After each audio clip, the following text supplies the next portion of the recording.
Thank you very much for the invite tonight.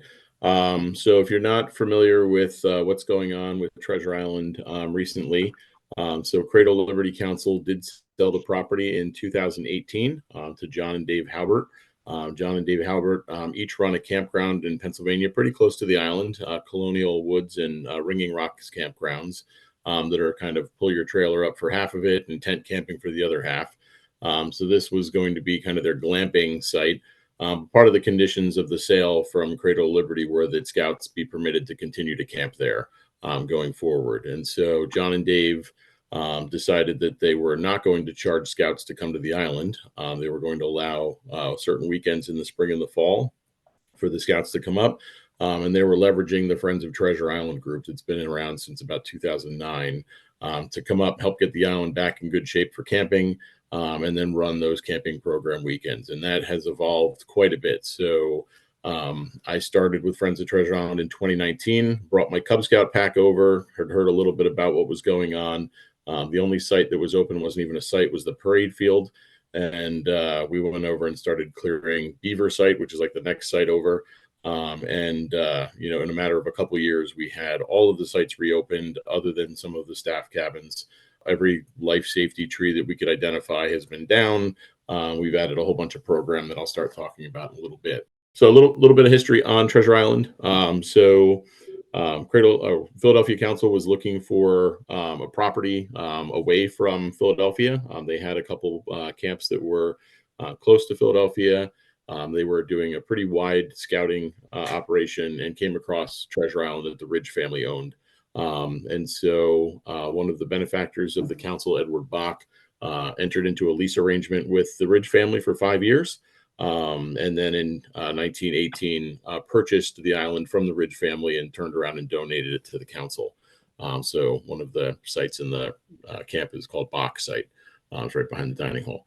And so a couple years after it was initially leased, this is where Goodman and Edson founded the OA.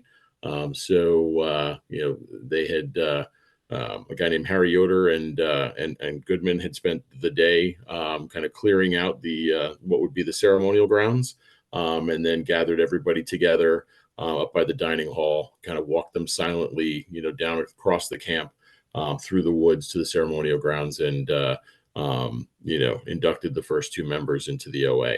And so up until 2008, it was the longest running scout camp.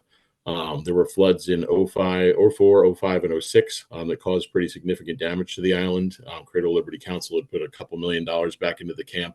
And in 2008, they just kind of cried uncle and said, we still have Resca Falls, we still have, Musser. We're going to start making our investments there. So the camp sat dormant for about 10 years. It was purchased by John and Dave Halbert in 2018.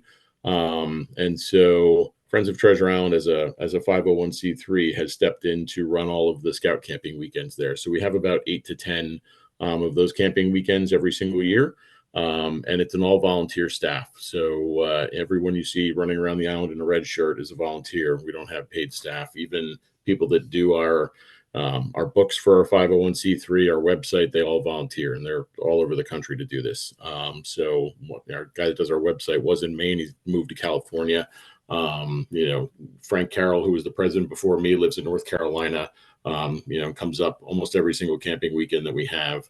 We have ex-staff in Maryland, Delaware, all over the place that come up to make sure that these weekends happen. And so a little bit by the numbers. So since 2018, we've camped over 9,000 scouts and their leaders on TI, spring and fall weekends. Campers have come from the states you see listed there. There's a group that comes up from Florida. We don't have scouts that drive up from Florida. They're former, I guess they're still involved very much so locally, but they were former like national dance team, ceremonies team. This was like their pilgrimage to come up and do that. This year we have over 2,400 scouts and scouters signed up. We did miss our first weekend due to high water, working on rescheduling that and making sure everybody gets their camping experience. Pretty much as soon as we publish the dates for getting camping in on Treasure Island, within a day or two, they're fully subscribed. So it goes pretty quickly, and we're booked a year out in advance. Next year, Unami is going to be returning to the island to host their Vigil reunion. So that's kind of exciting. We might have 150, 200 people on the island for that. And then all of the revenues that we get. So, the program doesn't run itself for free. And so most of the revenues that we have being generated are generated via on-island activities. And so we have a trading post that runs there. We have archery that run there, canoeing program. We sell a few things through the museum. We create stuff to sell in terms of merchandise.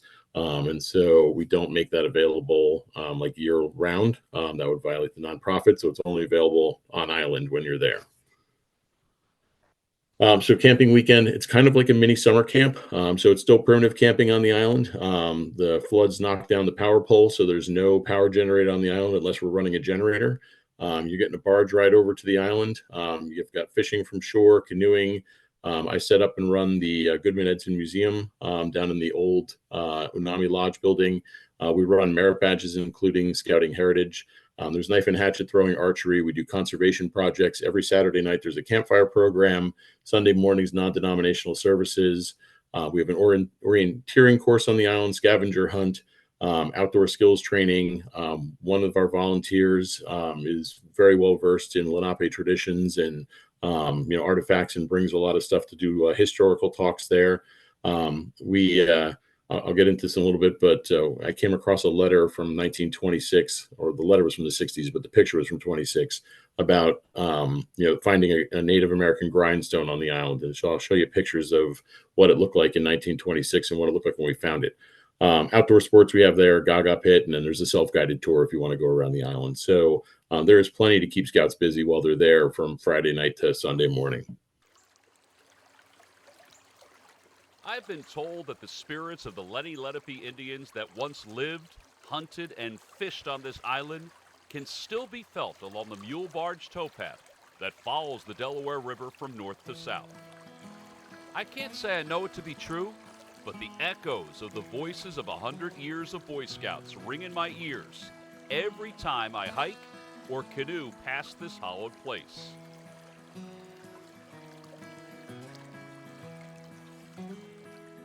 Treasure Island Camp, founded in 1913, often referred to by campers as TI, sits in the middle of the Delaware River and was once the oldest continuously operated Boy Scout camp in the United States. TI has a special place in Scouting's history as the birthplace of the Order of the Arrow, the National Honor Society of the Boy Scouts of America, founded by E. Erner Goodman and Carol Edson in 1915. After serving the Boy Scouts of America for 95 years, TI closed in 2008 and endured 10 years of damage from storms and floods. In 2018, John and Dave Halbert of Halbert Outdoor Oriented Adventure Hospitality purchased the island, and restoration of this historic camp began. The Halberts graciously make Treasure Island available to the Boy Scouts of America, Order of the Arrow Lodges, and chapters through the Friends of Treasure Island, an all-volunteer organization founded by former Treasure Island staff and friends. Since the first workday in the spring of 2018, well over 2,000 people of varying backgrounds have volunteered towards a common goal: restoring the magic of Treasure Island.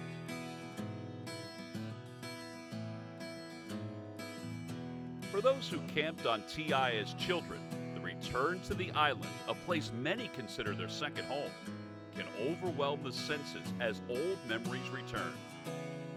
A boat ride across the mighty Delaware River to the island begins your journey, and unless you're prepared to swim, it's your only way on and off the island, which is what makes this camping experience so unique.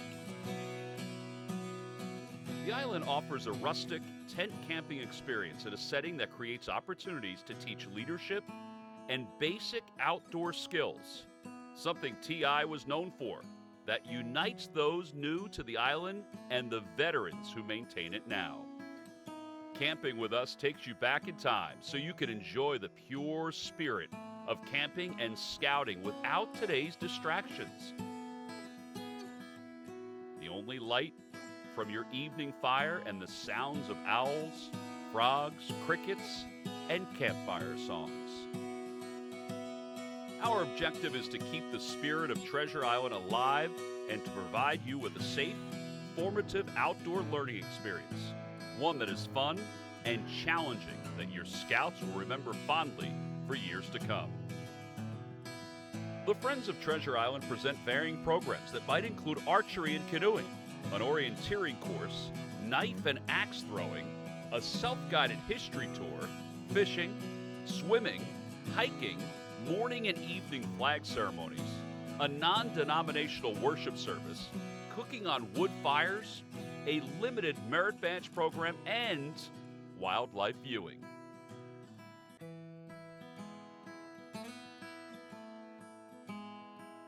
The Goodman Edson Museum in the historic Unami Lodge houses a growing collection of Treasure Island memorabilia with items on display that won't be found in any other scouting museum. Your scouts will be mesmerized and enlightened by more than 100 years of scouting history.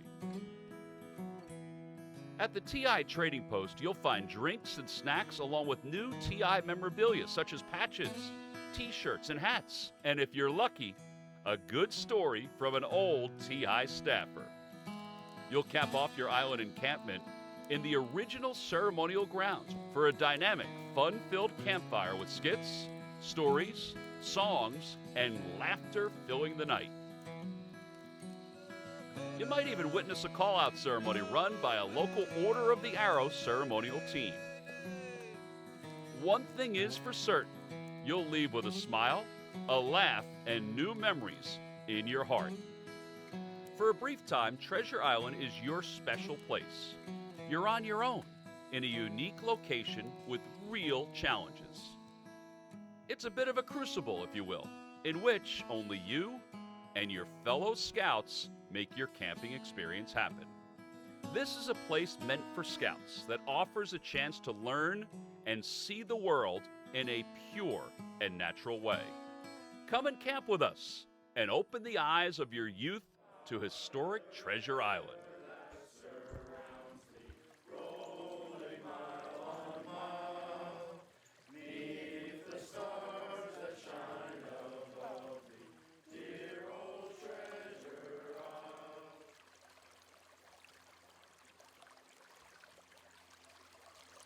And so Goodman Edson Museum is one of the larger efforts that we've put together. Let me hit the hide button again on the island. And so started really as an idea in 2020. We had 7 frames on a picnic table that Anthony Lorenzoni brought over, one of our staff members.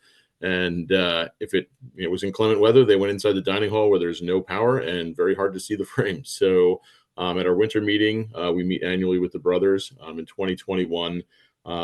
They said, well, we really don't have any planned usage for the former Unami Lodge building. Is this something that you guys would like to utilize for a program? And I think I broke the speed of sound, putting my hand up in the air saying, yes, museum, which I got some looks from some of the current staff members. Like I had 3 heads, museum. Who needs a museum on the island? And so it's turned out to be a pretty good draw for the island. We get people that are not camping with us on the Saturdays when the museum's set up.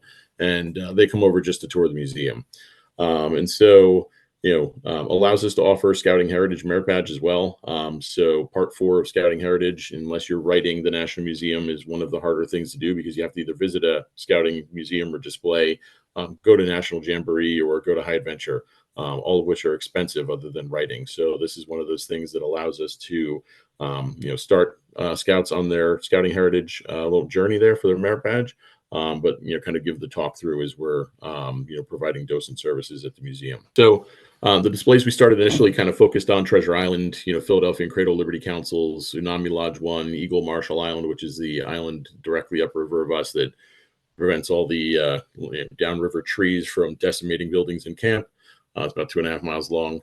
Then we started kind of expanding those displays out as donations came in. So some of the other council camps, whether it was Hart or Resica, Musser, Delmont Lodge 43, which was absorbed in 1996 by Lodge 1 when Valley Forge Council merged with Philadelphia Council. And so as we've been kind of filling up the room, filling up the space, a lot of donations coming in once people have kind of seen the success of this. I'm supplementing that now with, what are those things that were pre-OA or Camp Honor programs? It may still persist as Camp Honor programs because, the Order of the Hour wasn't the only one out there. So it's kind of good to tell that narrative alongside the OA. And then anything that's, kind of an interesting scouting story that's worth, telling to the scouts.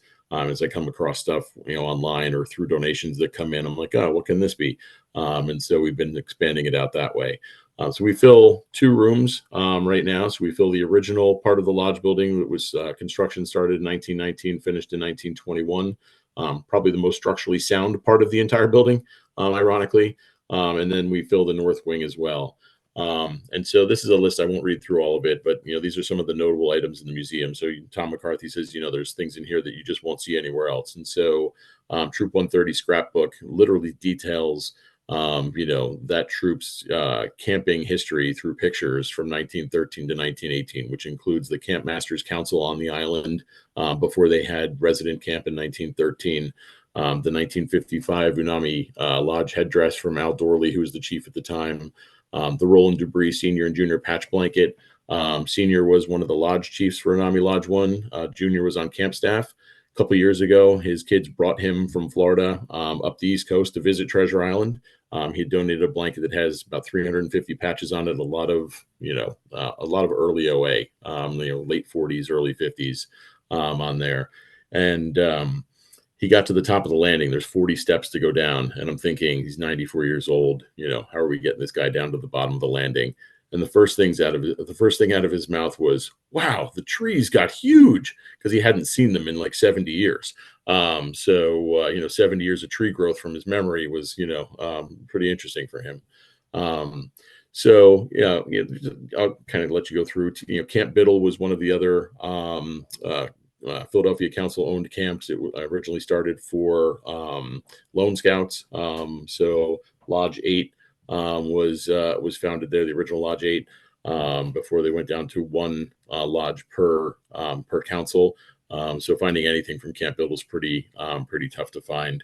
So teens uniform there with the correct brass, only because the scout's name and unit were written in marker on the inside of, or pen, I guess, on the inside of his uniform. So there's just a lot of really cool pieces that are there. Probably the other thing, when there was the 1975 reenactment of the original ceremony with Goodman on the island, one of the replica black bands that they used out of the 2 is in our collection as well. So some pretty interesting pieces as you're coming through the museum. This is the north wing.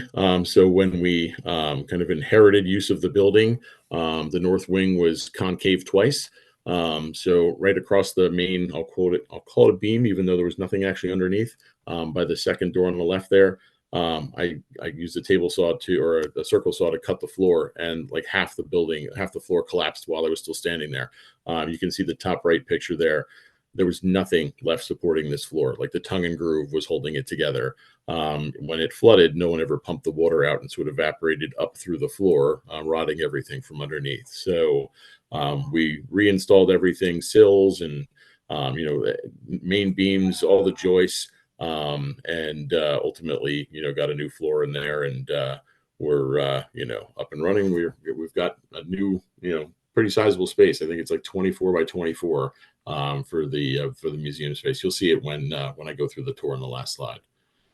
So the scrapbook, this is one of those cool things. These are some slides. Top right there, that's the original dining hall, which was a converted animal barn for the first years. It was replaced in the early 30s. The picture on the left-hand side is a scout sitting on top of the Devil's Tea table. You can see the Troop 130 flag in their lap. The island in the background there is Treasure Island, and so you can see how open the middle of the island was. The Ridge family actually farmed that island before it was handed over to the scouts when Edward Bach purchased it. You can see from the video that we had for the Tom McCarthy film, it's no longer a very open middle of the island. These are pictures of Goodman, Edson, and Kern, so the first three Vigil members, contemporaneous to the years that they got their Vigil. So 1915 for Goodman and Edson, 17 for Kern. So there's not a lot of photos of Horace Kern floating around. So this is one of those photos that will ultimately probably land on the National OA page, because it is contemporaneous to when he got his Vigil. So some of the photos that they have are, him from the late 1930s and 40s. The cooks, I always love finding Camp Cook pictures. So they don't surf and set often, but I absolutely love finding them. So I thought I'd share this one.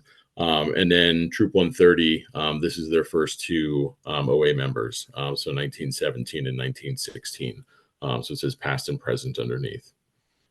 And then on the right-hand side, that's Al Doorley's headdress from 1955. The left side of this is a letter that was written in 1976 when Greenbar Bill had completed his Vigil. And so this is kind of summarizing, him coming out from holding his Vigil over the night and coming back to the group. And so you don't think of Greenbar Bill as, doing his Vigil when he's nearly 70 years old. You think that he'd be somebody that would have held their Vigil much earlier than that. But it wasn't until 1976 that he held his Vigil, and it was with Lodge 1. Camp Biddle pin on the top there, first year honor. Treasure Island, same idea for their pin. Still both very hard to find. Right side of that is the Unami R1, 2, and 4. If you're not familiar with the 4, in 1935, Unami changed from lodge to tribe, thinking lodge sounded too religious. Then they thought tribe sounded too indigenous, so they went back to lodge. So it was only a Unami tribe for a year. And this is the Grindstone. And so bottom left, this is the photo from 1926, came with a letter, written by Ed Pilkington, who was on the island in 1926, part of the two-person crew that went down along the banks to see if they could find a grindstone. Inhabited islands, whether they were seasonally inhabited or not, typically had a grindstone at either end. You weren't going to sit there and kind of look up and down the river for smoke signals and not do anything. So you had a grindstone at either end of the island. And so if you look at the photo there, the water's edge is right in the front, and you can walk up behind the grindstone and go onto the island. If you look at the two photos on the right, the grindstone was almost completely obscured by the bank when I found it a couple summers ago. And that's the chute that we use to bring it back up on top of the island. So the island, through all the flooding incidents, is actually moving from Pennsylvania toward New Jersey and building up soil on the New Jersey side. So it's kind of moving from west to east. So it took two UTVs. We wrapped it up in a kind of looked like a stork delivering a baby. We wrapped it up in bagster bags inside of a wheelbarrow tub so we didn't damage the grindstone. And got it up on top of the island, and now it sits right behind the ceremonial grounds. There's a couple benches there, and that's where Scott Mann does his Lenape presentations there. Every couple years, the Lenape Indians do a sojourn down the Delaware River, and they stopped on the island last year. And so their chief came down, and we showed her the grindstone, and she did an offering in the grindstone, which was pretty cool. It's a really fascinating piece to have on the island. Something that when you're standing next to, like I remember putting my hand on for the first time, like the stone fed hundreds or thousands of people. Like it's pretty powerful. And then ceremonial grounds. And so as many of you know already, the ceremonial grounds were kind of taken apart. They took the stones, they took the pulpit, they brought it to West Virginia and kind of put it back together there so that scouts that are coming to the summit for whatever reason, are able to kind of experience the ceremonial grounds and what it looked like when it was at TI. And so we're not, rebuilding what it was and trying to make it look like it did before it got moved. This is more akin to what it would have looked like, when it was first set up with, torches on both sides with the, Scout Oath and Law, 3 fires burning. So we have skits, songs, cheers, the whole thing. On our busier weekends, the seats are filled. We'll have 250, or more scouts and their leaders there on a given weekend. So it fills up pretty well. And it's an amazing place. We have, like, behind this is the Pennsylvania side, and there's a few residents along the river. And we actually got a letter from one of them saying that she was so happy that she could hear the songs and the skits and the cheers coming from Treasure Island again after such a long absence. So that was a pretty nice note to get. And then last thing, I'm going to flip to the video on this one as well.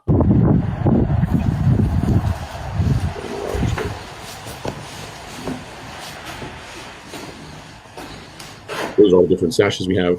The moose was harvested in Newfoundland, was at the Air and Sailormen's Club in New York City, which we brought back because it was becoming the Turkish Embassy. This is one of those displays that is from elsewhere. That's out of Appomattox, Virginia.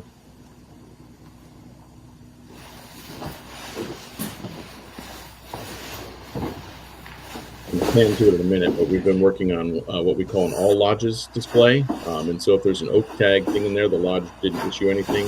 We have some color copies in there for things that we're likely not to get because of the expense for some of them. There's a couple little placeholders in there for things that I can get, just haven't tracked them down yet. But and then we have a couple of historical issues in there as well. But there goes Mark. This is the debris patch blanket that's up on the ceiling, so no one's handling it as it's being displayed. Some really cool pieces in there. Black Hawk 94, the NOAC 48 patches in there. There's the headdress. The Tanhikan R1 is on the left, the Nami R1 is on the right. The next two walls are Philadelphia Council, Hart, Scout Reservation, Treasure Island, some stuff from Eagle Island as well in there, Marshall Island. And then this corner over here is both Unami and Delmont. So the goal is not to get everything, just to kind of be representative of what was issued. Some older uniforms in there. And then this is the North Wing, so we filled it pretty well since it was collapsing. That's the 1910 uniform. Wakanka Lodge 84, Mincy Lodge 5, jackets from there. We have a lot of members from Mincy 5 that camp with us, so I put some stuff out to kind of feel at home when they come to TI. I was at their 100th anniversary as well, doing a display when they held that a couple of years ago in 2021. Mackenzie statue there, some boots, packs and paddles there. This is some Belmont stuff. In this corner,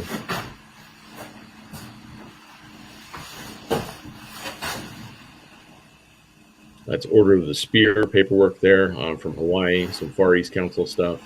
This was a 63 banner that was reappropriated in 1975 that had some of the former lodge chiefs signing it. Some letters, correspondence back and forth with Goodman and Edson. Both of the large panoramic photos are 1924 Treasure Island. So Tamarack 84 paperwork in there.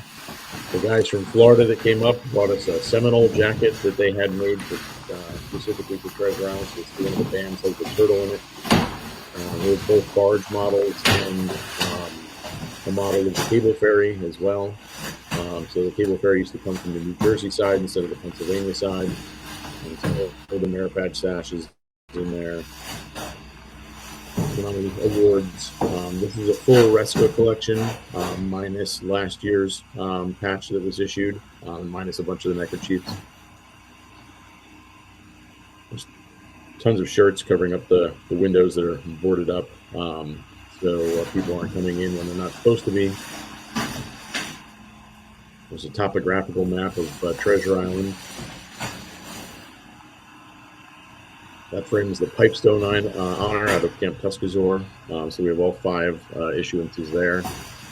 This is some of the kind of Tonkaku stuff out of central Pennsylvania.